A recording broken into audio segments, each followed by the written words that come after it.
La tercera ley de Newton, aunque se podría pensar que es la menos importante de las tres leyes, en realidad identifica la forma en que las fuerzas externas actúan sobre los objetos.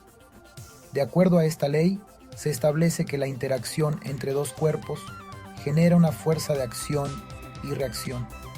Estas fuerzas se ejercen en objetos distintos y son inseparables en el análisis del movimiento. La tercera ley de Newton se describe a continuación. Las fuerzas de acción y reacción se presentan cuando se aplica una fuerza sobre un objeto, y éste genera una fuerza de reacción de la misma magnitud que la primera, pero en sentido contrario. Algunos ejemplos de la tercera ley del movimiento se pueden observar en un cohete en movimiento. Los gases expulsados hacia abajo generan una fuerza de reacción hacia arriba, lo que impulsa al cohete. Al nadar, se empuja el agua hacia atrás con los brazos. El agua te empuja hacia adelante, permitiéndote avanzar.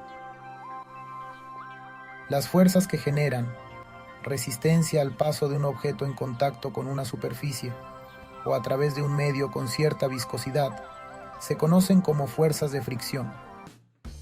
Las fuerzas de rozamiento o fricción disipan la energía de un sistema.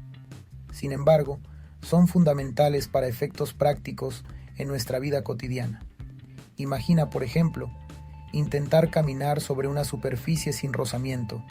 Sería como intentar hacerlo sobre una pista de hielo, lo que resultaría muy difícil. Así como el ejemplo anterior, se pueden encontrar muchos otros que involucran superficies rugosas y otras sin fricción para diferentes actividades cotidianas.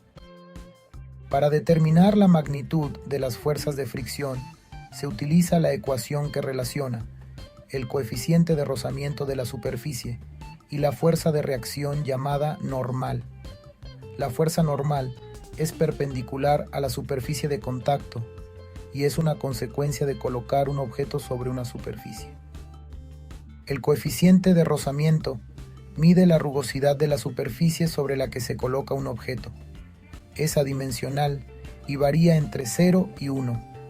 Un coeficiente de rozamiento igual a 0 significa que la superficie no presenta fricción, mientras que un coeficiente igual a 1 es la máxima fricción para una superficie. Dependiendo de si un objeto está en reposo o en movimiento, el coeficiente de fricción toma los siguientes nombres. Coeficiente de fricción estático, que se aplica cuando un sistema está en reposo, y coeficiente de fricción cinético, que se aplica cuando el sistema está en movimiento. Los valores del coeficiente de rozamiento varían dependiendo del tipo de superficie. Generalmente, el coeficiente de rozamiento estático es mayor que el coeficiente de rozamiento cinético. Y eso es todo lo que debemos conocer sobre las fuerzas de rozamiento y la tercera ley de Newton.